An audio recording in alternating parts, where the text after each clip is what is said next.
இன்னைக்கு என்னன்னா நிறைய கிறிஸ்தவர்கள் இன்னும் அவங்களுக்கு உறுதியே வரல. ஒரு பிரச்சனைனா ஆண்டவர் உங்களை காப்பாற்றுவார்னு உறுதி வரல.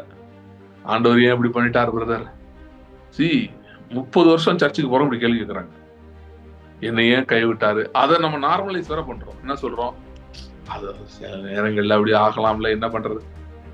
கர்த்தர் மிகவும் கிருபையிலும், நான் இல்லைன்னு சொல்லல. நாம் அப்படி இருந்தாலும் நமக்கு உதவி செய்கிறார், நான் இல்லைன்னு சொல்லல. ஆனா இதுதான் தேவன் நமக்கு வைத்திருக்கிற பெஸ்ட் லைஃபா? To constantly live in some kind of fear. பயத்திலே நடக்குமா நடக்காதா, போன வட்டம் நடக்கலையே, இந்த வட்டம் நடக்குமா, தப்பிச்சிருவனா, இப்படி ஒரு பயத்திலே வாழ்ந்துட்டு இருக்கணுமா? கை விட்டுருவாரோ? இந்த பேதுரு கேட்டான்ல, ஐயரே நாங்கள் மடித்து போறது குறித்து கவலை இல்லையா? இப்படியே நம் வாழ்வுதான் தேவனுடைய நமக்கு வைத்திருக்கிற சிறந்த வாழ்க்கையா? இதற்காக தான் இயேசு சிலுவையிலே மரித்தாரா? அவர் ரத்தம் சிந்தினாரா? கடைசி சொட்டு ரத்தம் வரை தன்னுடைய சரீரத்தை பிற்கப்படும்படி ஒப்பு கொடுத்தாரா? இயேசு சொன்னார், கோதுமை மணியானது தனித்திருந்தால் பலன் தராது, ஆனால் அது விழுந்து செத்ததே ஆகில் மிகுந்த பலன் கொடுக்கும்.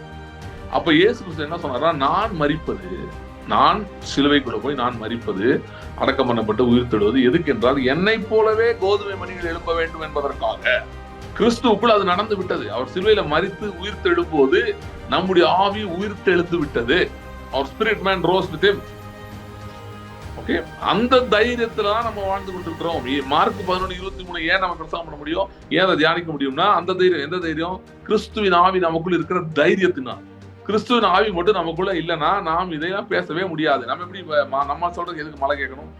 நாம ஆதாமின் கிறிஸ்துவின் ஆவி நமக்குள்ள இல்லைன்னா நம்ம ஆதாமின் ஆவி நமக்குள்ள பயத்தினால் விழுந்து போன ஆவி, அந்த ஆவி வச்சு ஒண்ணும் பண்ண முடியாது.